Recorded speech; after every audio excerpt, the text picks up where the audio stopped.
बऱ्याचदा लोक मायनर्स आणि नोड्स यांना सारखंच समजतात, पण दोघांचं काम वेगळं आहे.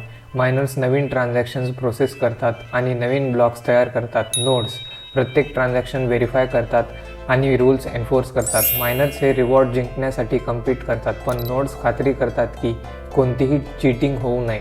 मग प्रश्न असा आहे, तुम्ही स्वतःचा नोड का चालवायला हवा?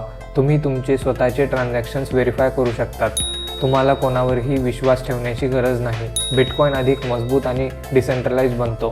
बिटकॉइन सुरक्षित आहे कारण हजारो इंडिपेंडंट नोड्स एकत्र येऊन रूल्स एन्फोर्स करतात. उद्या भेटूया. बिटकॉइनचा कोड 2,10,00,000 कॉइन्सची सप्लाय लिमिट कशी एन्फोर्स करतो हे समजून घेण्यासाठी.